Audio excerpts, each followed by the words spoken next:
One sec.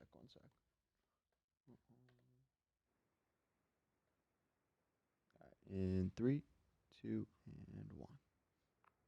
All units, please respond. We got a 7467. Two idiots spilling the tea about their neighbors. Welcome to episode 126. A wild ride. There goes the neighborhood. Hey, adventurous bougie crew and boring CRN trolls. Welcome back to the Funny Farm. Full video episodes are now available on our Crazy Rich Neighbors YouTube channel. Subscribe, like, and share that ish, por favor. Have a question, comment, or suggestion? Leave us a message at 239-300-7276. Joining us by phone is a guest whose life has been one wild ride. Yes. He's rubbed elbows with a gaggle of celebs. He did some time in federal prison, was involved in a gunfight, attended Illuminati celebrations, and now he is a talented psychologist helping scores of people lead their best lives. Welcome, Marc Boriosi. Hi, Mark. Hi, thank you very much for having me. Thank you for joining. What a life you've led. Yes.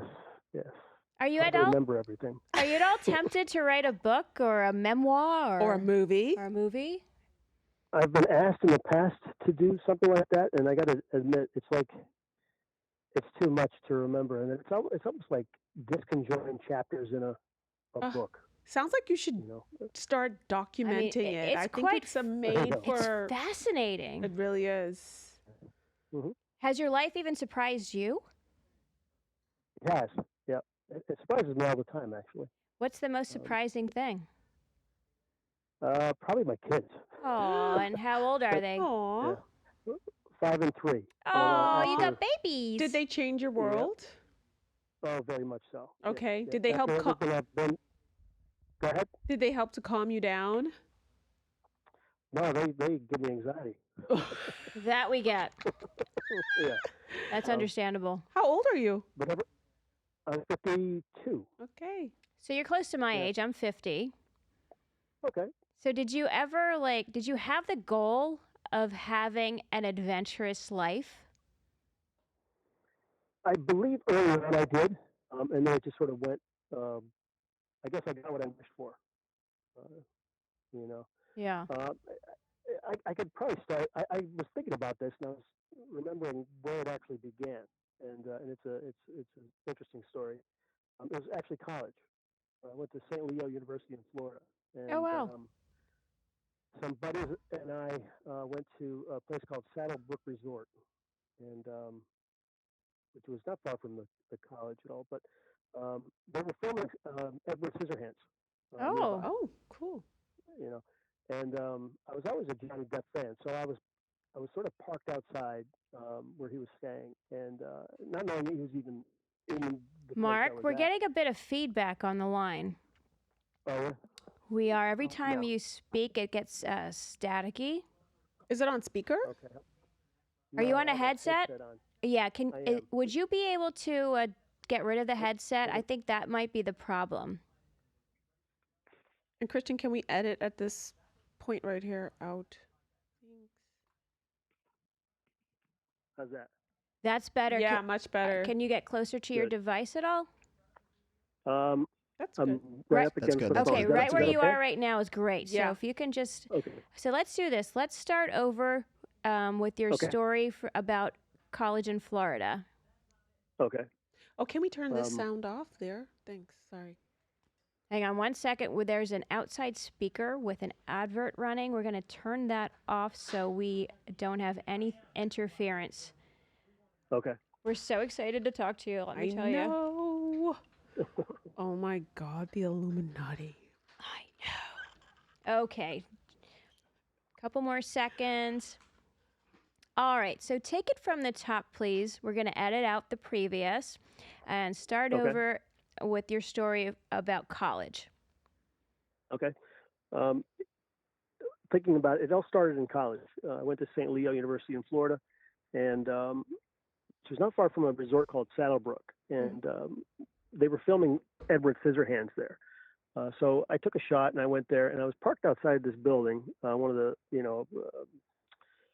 residence, almost like a hotel type of thing, a big resort, and you're not really expecting to see anybody and all that. And then all of a sudden, Johnny Depp and Winona Ryder pulled up next to me. What? And yeah. The luck. And what blew my mind was he got out, and I was frozen solid. And I just looked at him, and he pointed at me and went, "Hey." Oh, my God. And I said, "Hey," and that was the end. I was just so happy that he was. You were acknowledged. You were seen. Yes, I was seen, and I was so happy that he was so nice, and it was cool. Well, you had a better experience than Amber Heard did. That's for sure. Oh, I'm a Johnny fan. I'm sorry, I'm Team Johnny. Hashtag Team Johnny too, boo. Yep. Yep. So what happened after that interaction? Well, life went on. I graduated and all that, and then came back to Pennsylvania where I live. And wait, I grew up in Pennsylvania. Uh-oh, are you guys Where neighbors? I grew up in Lebanon County, which is near Hershey and Lancaster, heart of the Amish country. Shout out Amish if you're listening. Where are you located, Mark? I'm near Scranton, Lackawanna County. Yes. Yep, not far. Mm-hmm. Not far at all. So how did you end up at the Playboy Mansion partying with Hef? Back then, I had some connections that I acquired in New York, and then I just stayed in touch. And then they were having a thing called Playboy Golf, and I started doing that with a friend of mine, and who would later become my co-defendant. But we go. We'll get to that too. I know. And so we'd go like play golf with a bunch of people from Playboy, but then people that were associated with them, and then one thing led to another, and this is all over, like Chicago, Tampa, all over the place, New York, and eventually you were invited at some point to go to the mansion for a few parties, and so we did, and it was great. So was the Playboy golf sessions, like, were any of the bunnies there, or you guys just like paid to be a part of this? Was Hef there? Like, what was the draw to be like to do Playboy golf? Yeah, well, that would be just like golf, and then it seemed like a fun thing to do. And at the mansion, yes, all the Playboy bunnies were there, and Hef was there. And can you give us a sense of like around what year that was? Was it like? That would have been like Bridget, 2000.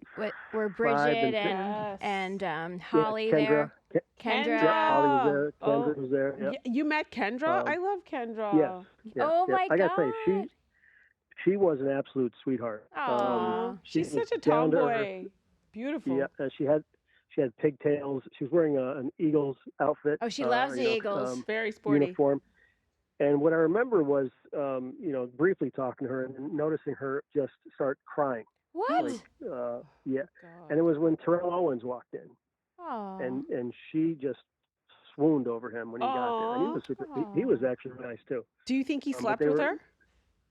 I have no idea. Did you interact with Bridget or Holly? Not really. They stayed close to Hef. And did you talk to Hef at all?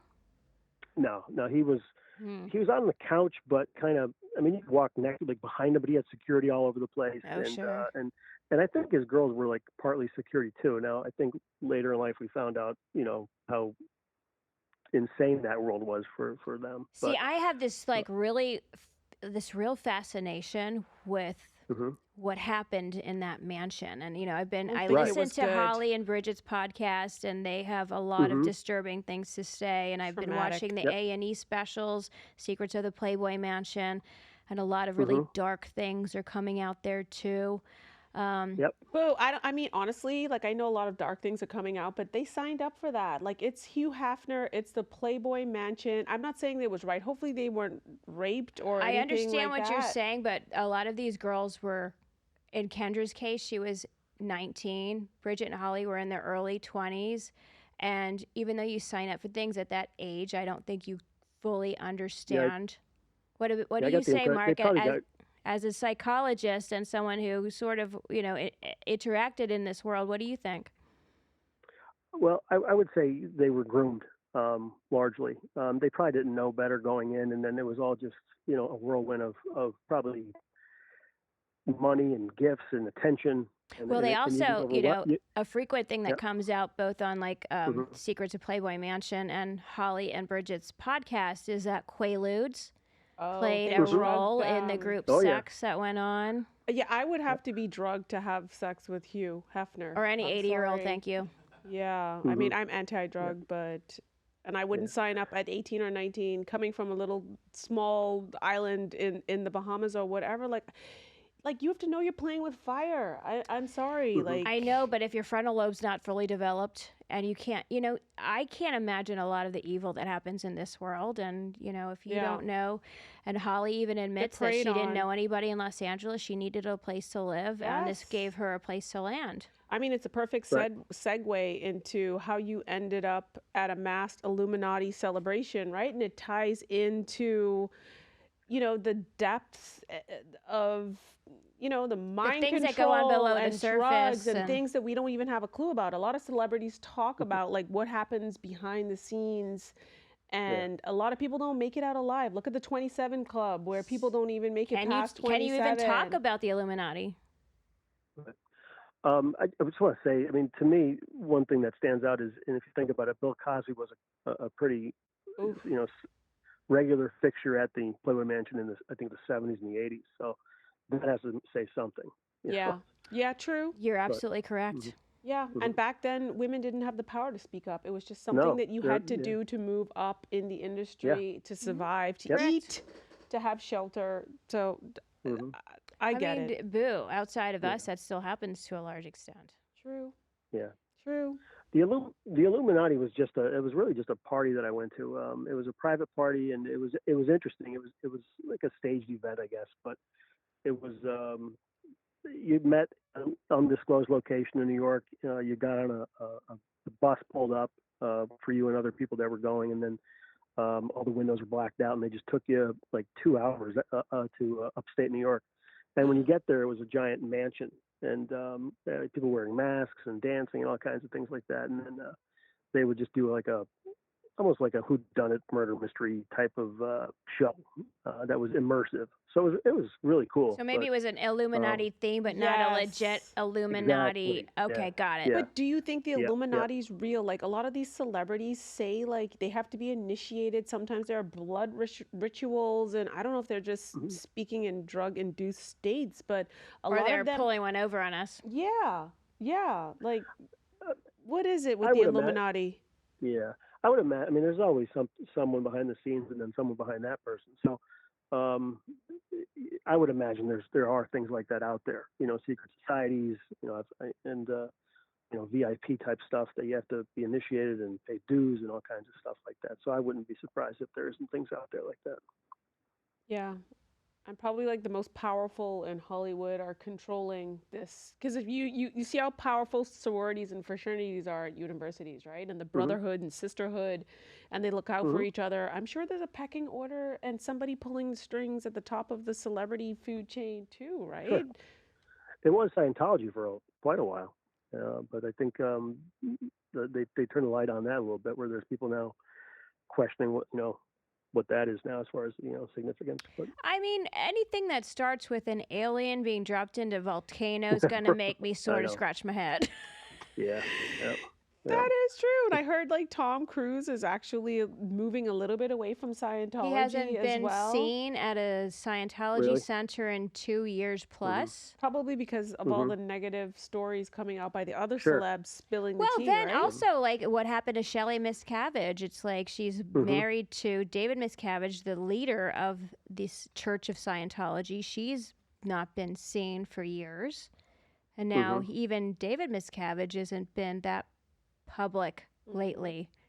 So Yep. something's Right. cooking in Scientology world. Yeah. But how, as a psychologist, like how do you explain the power of what seems like a very extreme religion to take over somebody's Or a mind? cult, maybe? hmm Yeah, it Yeah. is cult-like, right? I mean, no It's offense to the very much. Scientology Yeah. bougie crew out there, Yeah. but Yeah. what, from Yeah. a psychology point, Yeah. makes somebody pledge hmm allegiance? Well, first off, I just want to specify I'm not a psychologist. Um, I am a therapist, but my background is psychology. But to answer your question, I would say it's again cult-like activity. You get them in quick, you brainwash them as fast as you can, then you protect them from reality. Which means that's where you see some of these people that are complaining about it, and then they see people like following them and intimidating them and doing some things to kind of convince you to keep your mouth shut, that kind of a thing. Mm-hmm. But how do you get people to comply? I would say over time, you reward them early on, so they feel like they're, gaining something, Mm-hmm. and then that becomes like, once you get there, you're either drinking the Kool-Aid, which means you're helping them acquire other people, until you suddenly realize you're not getting what you were maybe promised, and then you try and get out, and then you find out what's really going on when you're being, followed and persecuted. Is the Stockholm syndrome real? Oh, sure. When you have feelings for your captor. Yeah. Oh yeah, that does happen. Sure. Do you think maybe some of those Playboy bunnies who lived with Hef could have been suffering from a bit of Stockholm syndrome? Because they had very definite rules, curfews. Yeah. Well, I think what they did was they translated it into love.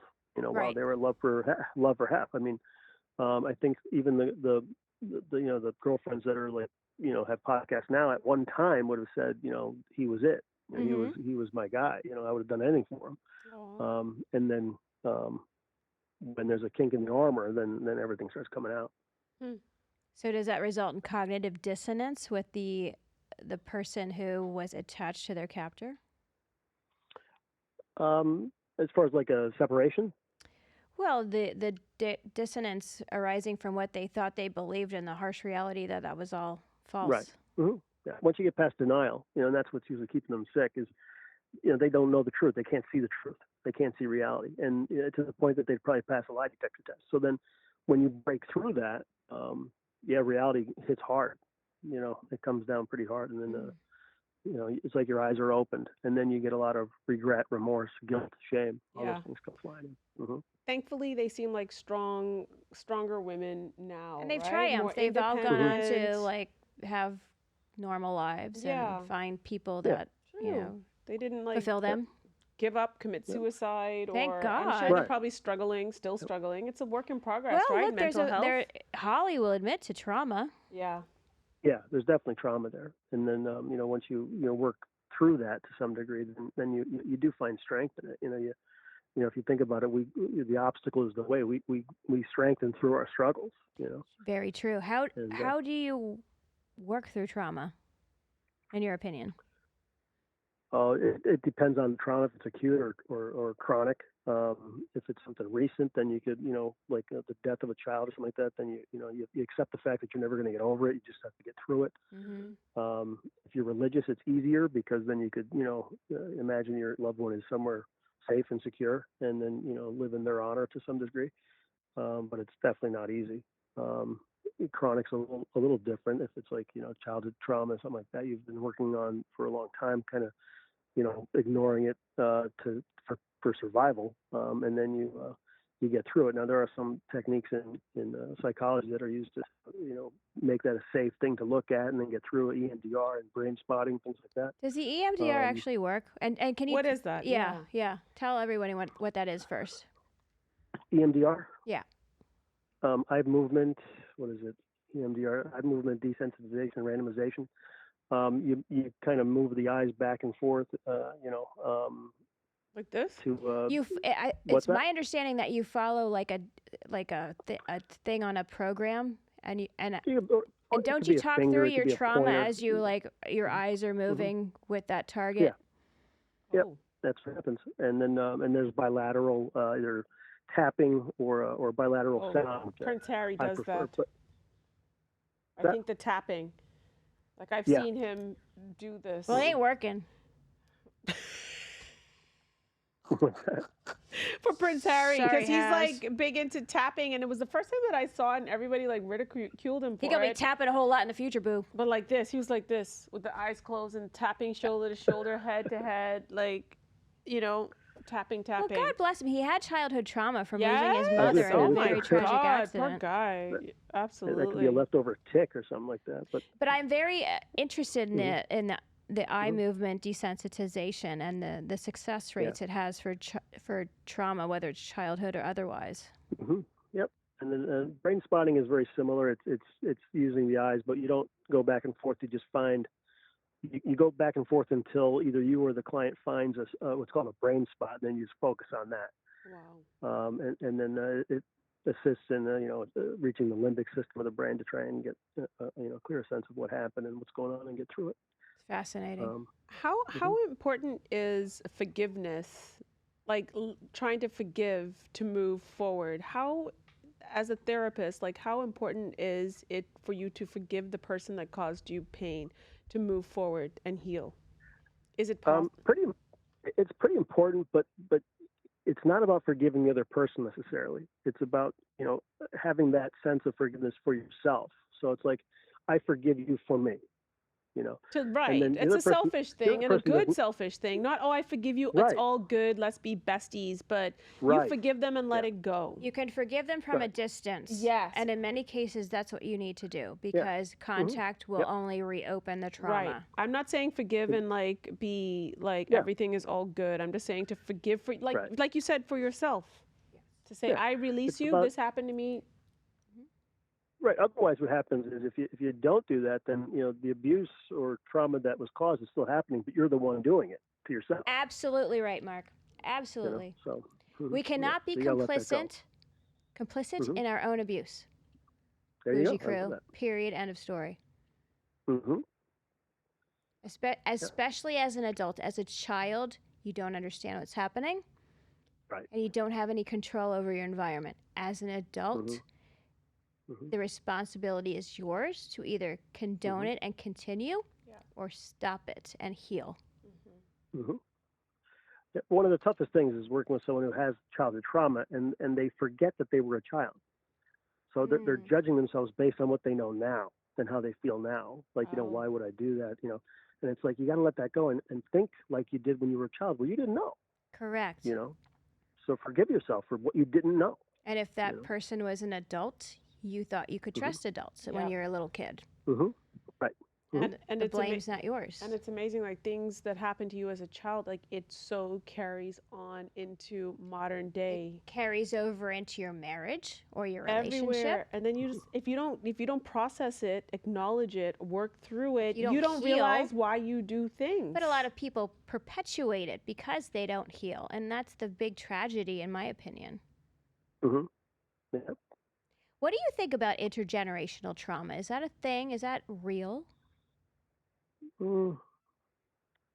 Intergenerational trauma?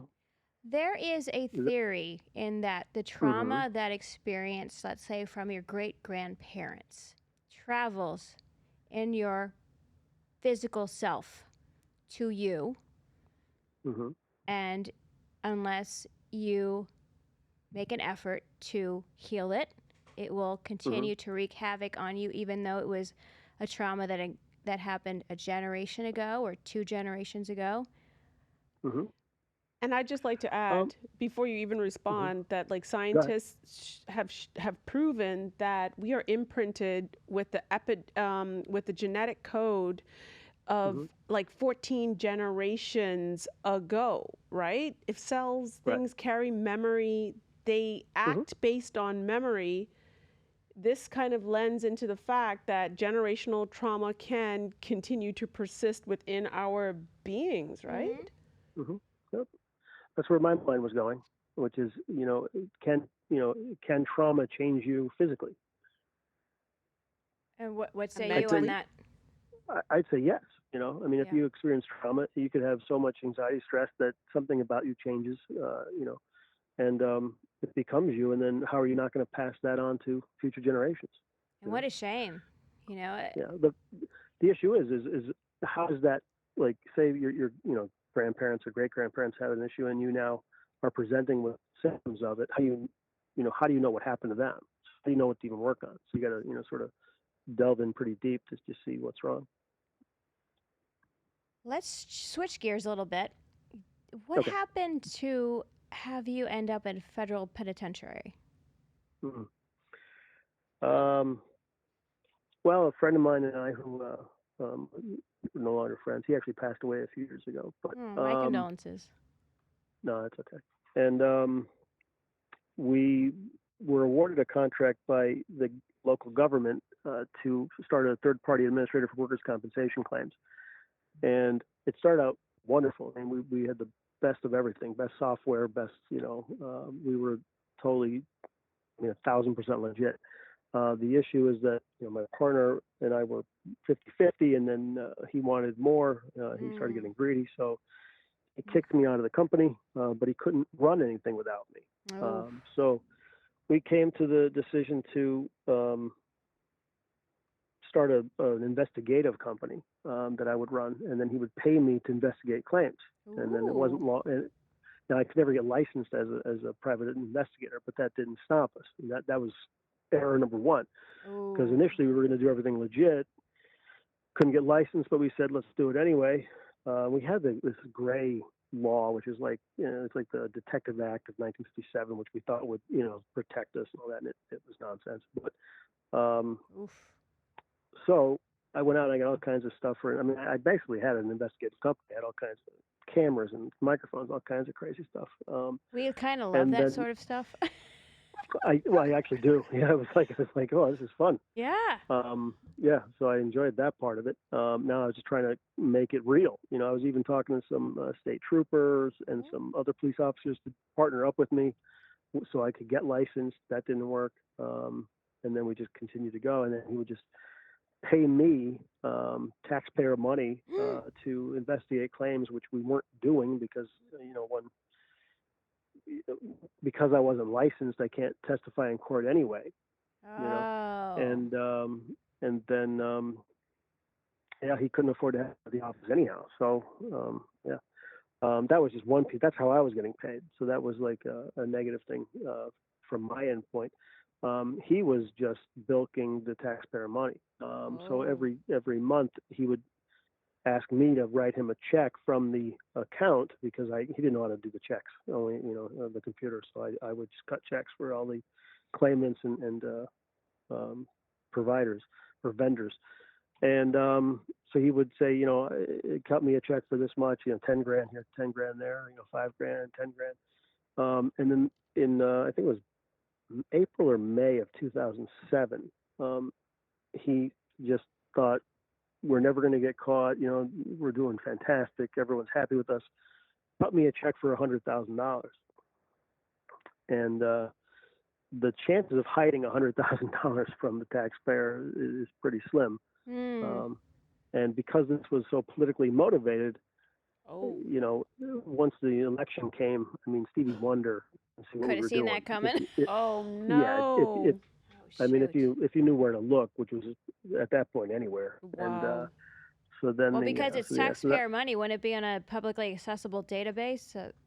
Well, yeah, I kind of used that, to our advantage. What I was doing was putting the check that he would get first on this spreadsheet. Yep. And then I'd send that to the government. And then I was like, my theory was hiding it in plain sight. If it's the first thing on the list, they're going to question it the least. And that's what happened. They never asked because they just assumed it was all right. So how'd you get caught? Then, political. When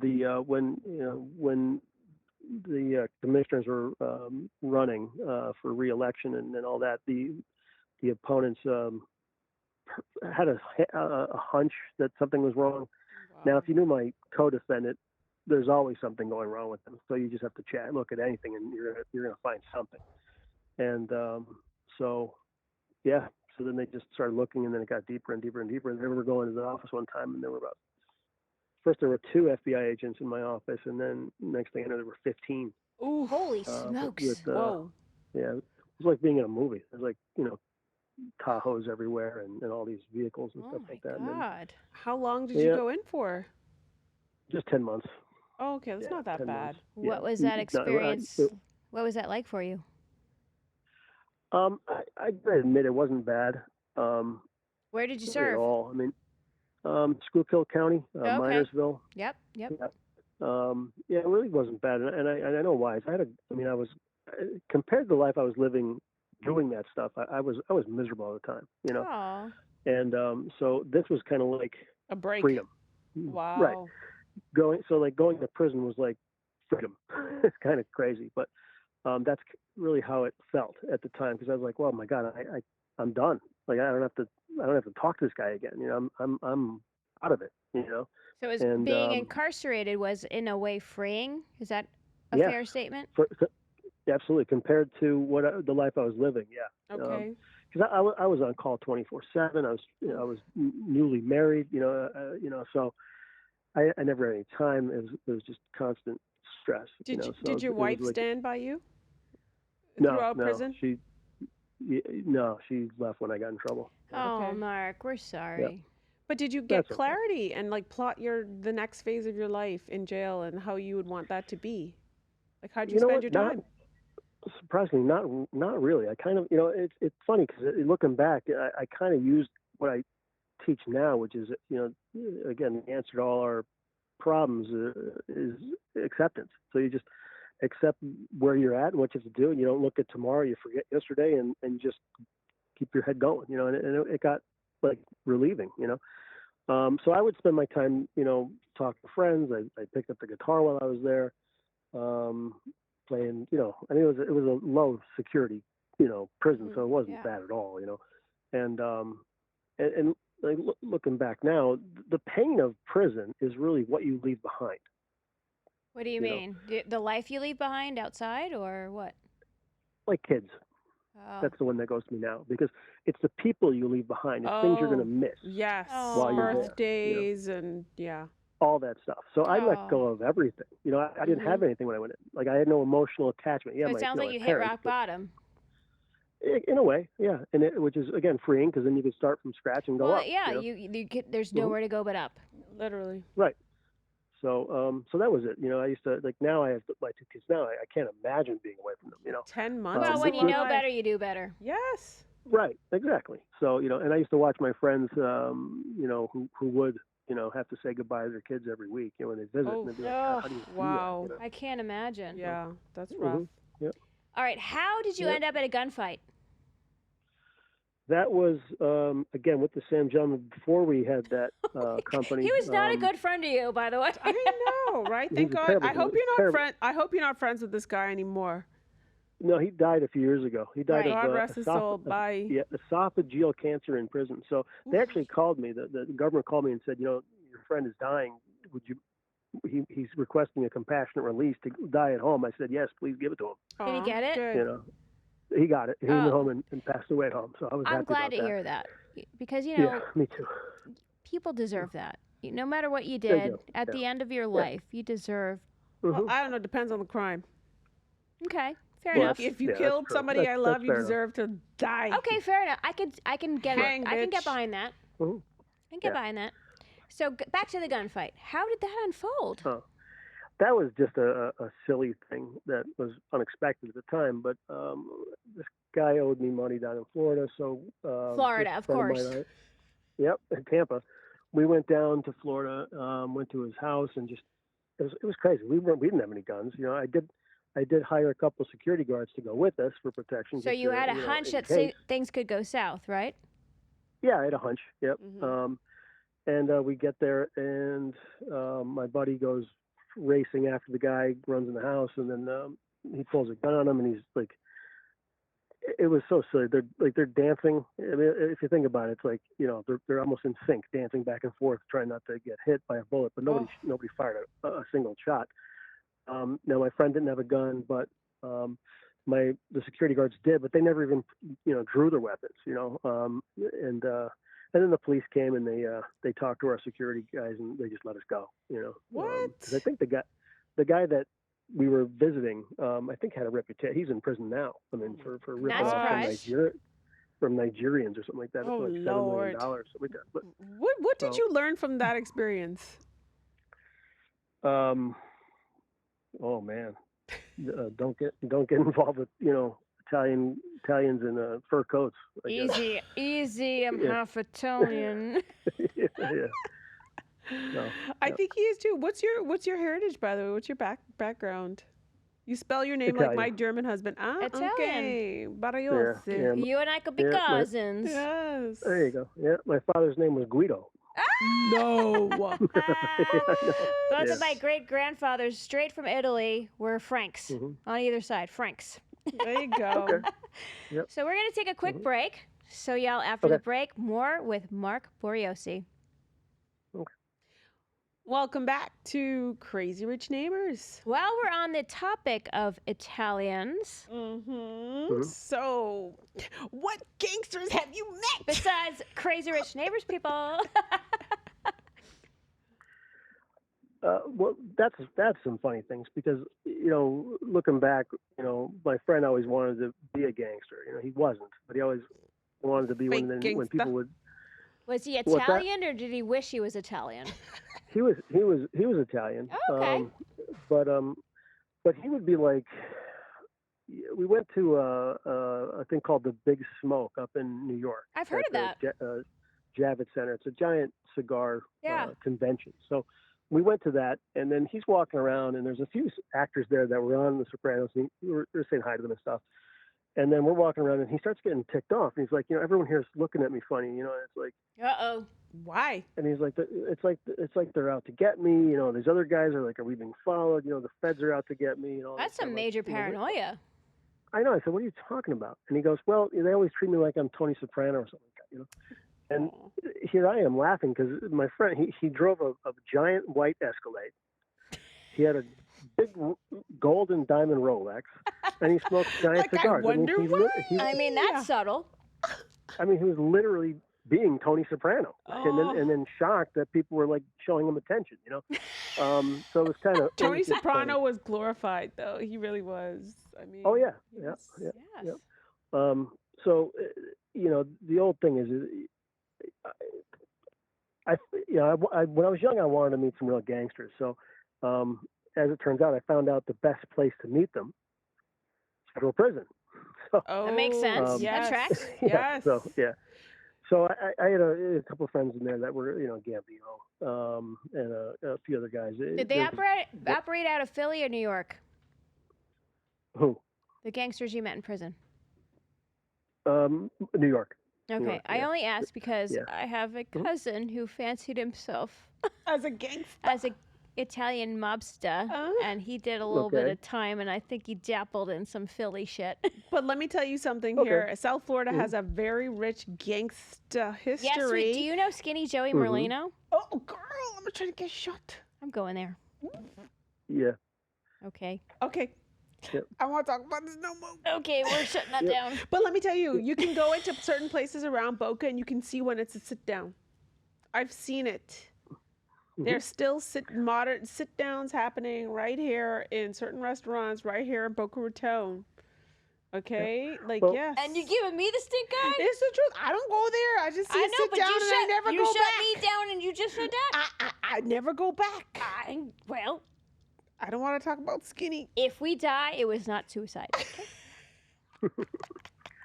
But how do you identify a sit down? I mean, we could just be making things up in our minds, right? Because we're creatives, and it could be that we just are imagining that it's a sit down.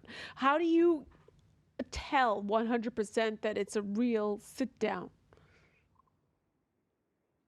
1, Italian restaurant. 2, badass looking mofos. I want to hear it from somebody who's been Sorry, in Mark, the I'll shut pen. up. Okay. Take it away, Oh Mark. my God, I don't even know. You know. What are some don't- giveaways? So we're not Well, don't scared forget that without reason. When I was hanging out with legit guys, it was in prison. So sit down was anywhere you go. I did know a guy in Vegas that was banned from the Palms Casino. He was I think he claimed he was a hairdresser. He cut Sinatra's hair when he was younger, but that kind of stuff. But he was, well known to be a bad guy. That's like everybody who says, And, George Washington slept in my house. Oh Right. gosh. Anywho, I know a sit down when I see a sit down. Child, And boo. sit downs here in Boca don't really look like normal sit downs. It's just like family gatherings. So how do you know? Because everybody has on big gold rings. Everybody's in a suit and nobody else are in suits. Everybody's like huddling. And then the management starts to treat you like shit and act like you're an informant. That has happened to me and Dr. Boom here in Boca, where at a restaurant where you feel like there are sit downs happening and you're just there trying to have a meal, but you're noticing these little clusters of people having very serious conversations, looking very much like traditional Italian gangsters, and then all of a sudden, like, the management starts treating you very strange. Like, they want you to get out. Like, Because they know that nice. you're noticing what's happening around you. Yes, and I never went back. Like, it seriously happened, and it was not just me. It was also Dr. Boom, who thought, let's get the fuck, an let's Italian get the hell restaurant on out the of avenue here. in Delray Beach? No, I'm not even gonna say where. It was in Boca Raton, and I just had. Oh wait, no, it wasn't in Boca. I think it was in Delray. And guess what? When we went outside, there were people waiting in the valet line for their cars. Like, did you just feel like we're in danger? Did you just feel like we were in the middle of sit downs? Like, I just overheard it, Mia. other people talking. Okay, saying they feel scared, Oof. and like, do you just feel like we should get out of here? And like this, we were just witnessing sit downs, and this feels odd, and let's get the hell out of here and never come back. So it wasn't just our imagination. Welp. And it trust me. Welp. Yeah, welp. And never went back.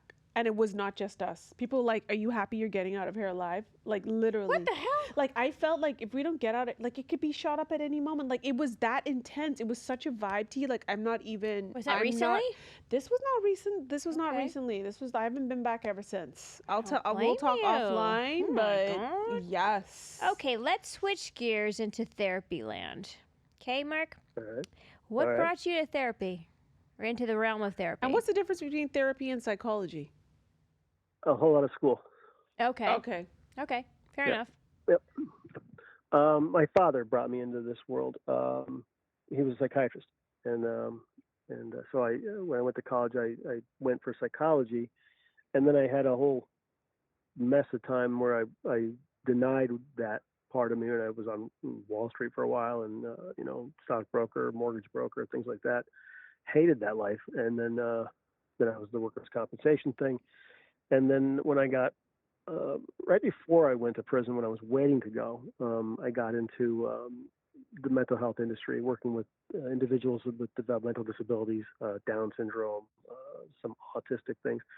And I liked that. I didn't know really what to do with it. And then I went away, came back, got hired again at that place, and then, continued that work, not loving it, mostly because of the administration of the place I worked at. And then I led to a friend of my father's ran a drug and alcohol treatment center. And he said, would you, take a shot on Mark? He doesn't really, know much about addiction, all that. But he's my son, and he's, learned a few things along the way. So I did meet with that gentleman. His name was Nick Colangelo, and he and I spent 3 hours together, and he decided to give me a shot. And that was about 15 years ago now, 14, 15 years ago. So that's what led to working with people, people that in that case, people that work with substance abuse or have substance use disorder. I've since just this last March, I've branched out onto my own. I have a private practice now, which is much more general. I do have some people that struggle with addiction, but I have many other instances too. And that's how it really came about. That's amazing. So what level of certification do you have? Or is it I have even a needed? master's. Okay. Yeah, I have a master's, and I have a CADC, which is a certified addiction and drug counselor, or and NCAC 1, level 1, which is nationally certified addiction counselor. Awesome. Level 1.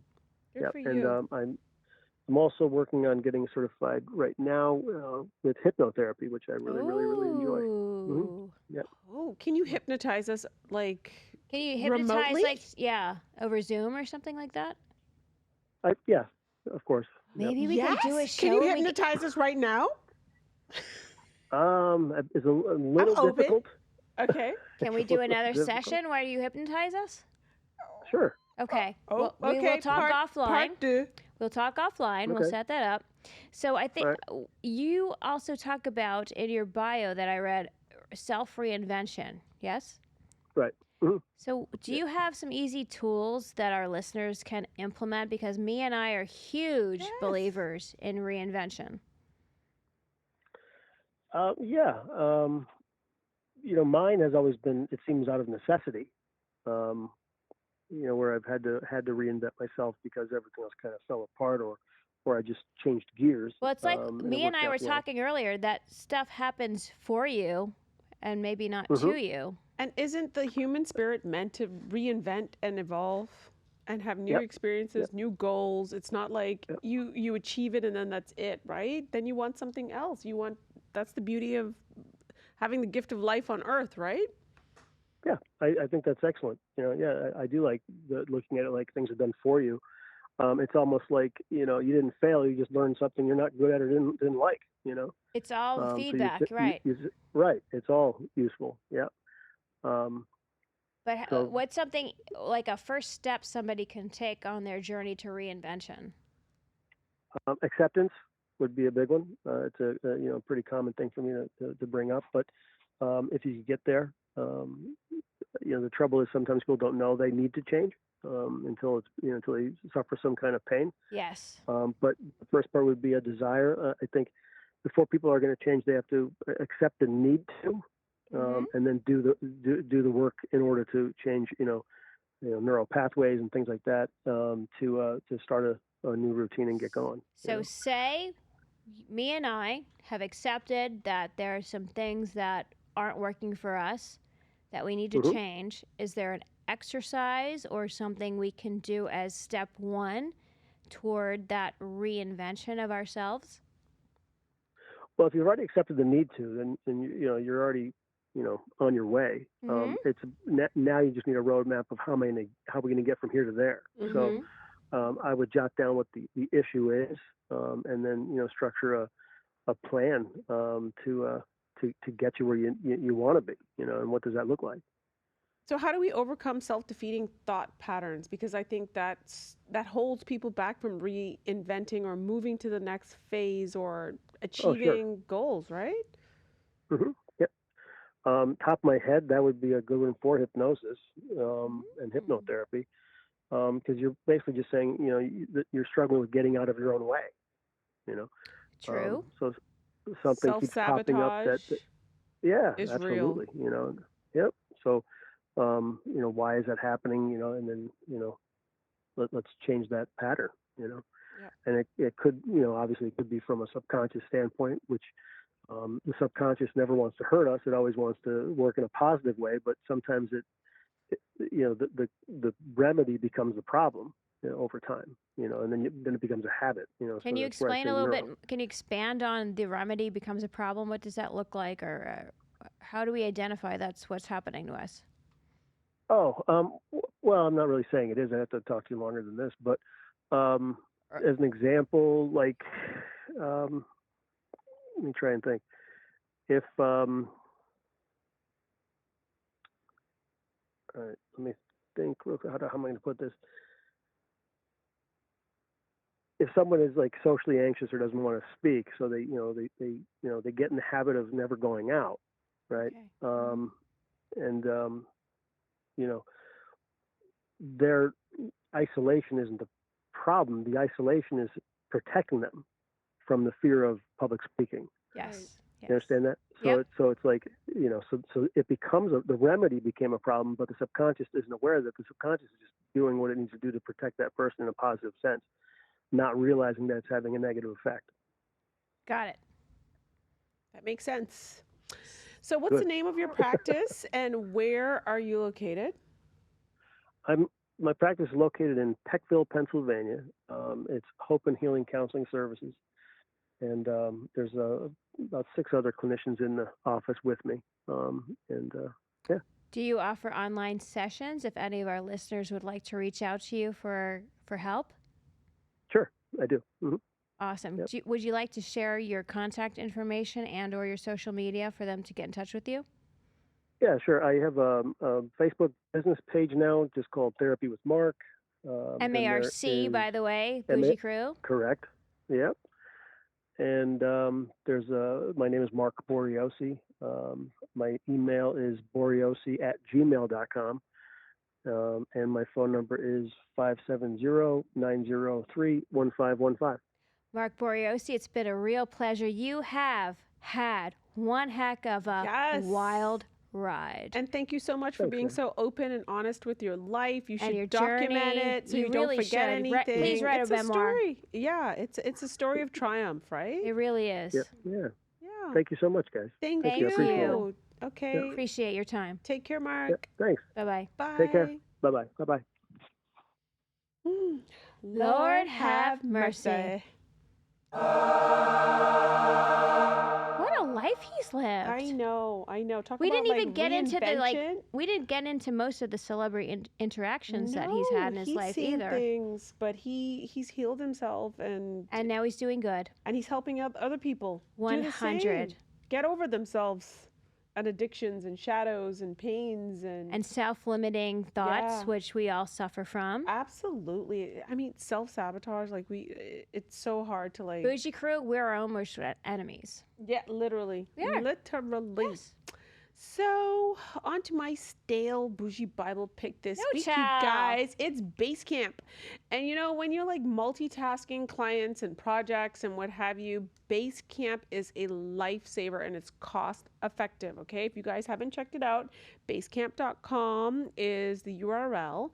And each project in Basecamp lives on a single page. So within reach, every piece of information tracked and organized, everybody knows where to find what they need or what's being said or what the updates are. You can totally, add all of your relevant documents. Because the worst thing is operating with multiple clients on email, right? And you just have just a gazillion emails, a gazillion projects going on. In Basecamp, you just organize everything. Not just it. And usually it's one Basecamp account by client, and then you can arrange the different projects and then add people on. Not everybody needs to be on every single project. It gives you deadlines and pings people when something is owed, and everything is there. You don't have to go searching in your email. You can just find it all cataloged and organized by project in Basecamp. It's also a great storage facility where you can store all of your documents and files organized and cataloged, so it's not just a bunch of Google Docs or just a bunch of links, floating around your Outlook. How much do you have to input to make this all happen? It's about discipline, right? It's about starting projects not via email, right? Telling people you need X, Y, and Z, not on email. It's about setting a task, right? Let's say you have a customer. You initiate projects through Basecamp. Through Basecamp. You do not talk about projects. You do not initiate projects via email. You initiate them through Basecamp. Yep. So if there's a new project, you give that, let's say if it's a rebrand, and then you have logos or brand guidelines, that's a project. Everybody I know just says that themselves. They don't share with anybody else. Oh. Just saying.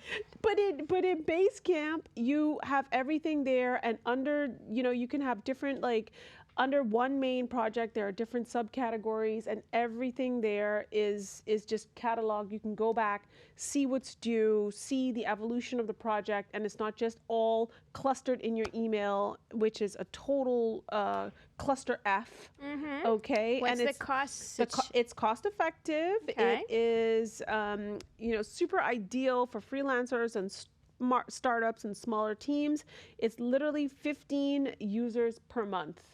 Okay. Or you can do Basecamp Pro Unlimited, which gives you unlimited access for $2.99 per month. That means you can add as many external partners and vendors or, internal team members as you would like. Mm-hmm. But if you do the 15 users per month, that could include your internal team. The internal teams are unlimited, but your external teams count as different users. Got it. So, yeah, highly recommend it, basecamp.com. Awesome sauce. My Bougie Bible pick this week is Brain Trust. Great talent is the bedrock of all innovation, but rarely have talent had the access to high quality work and growth opportunities that we all need to thrive in our careers. So Brain Trust is building the world's first and largest user-owned professional network and job marketplace. Brain Trust aims to help the world's talent utilize all of our potential with access to high-paying jobs. And let me tell you, that's true.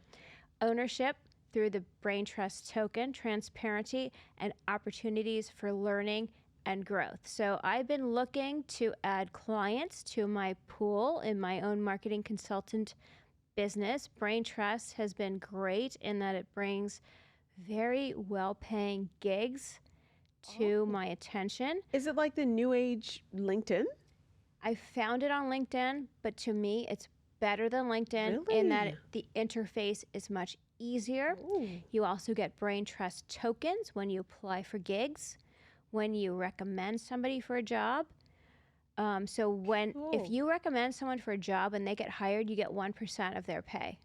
What? Yes, girl. Oh my God, I'm checking this website So out now. Now it's used by NASA, Yes. Walmart, Deloitte and Touche. Yes, Porsche, Wayfair, Pack Life, Nike. I am looking for short-term gigs, meaning somebody's gone for maternity or paternity leave, right? Or somebody just needs marketing help for a short-term engagement. You can find long-term or short-term jobs. These are great employers from Airbnb to SaaS companies and tech companies. It's a wonderful resource if you're looking for either a part-time or full-time or freelance gig. Wow, that's awesome, Boo. I'm going to check them out. Really highly recommend Brain Trust. I'm very impressed. Free. Is it free to? It's free. Wow. It's free if you're looking for talent or if you're the talent looking for a gig. Love it. Well, that's all we got for you guys.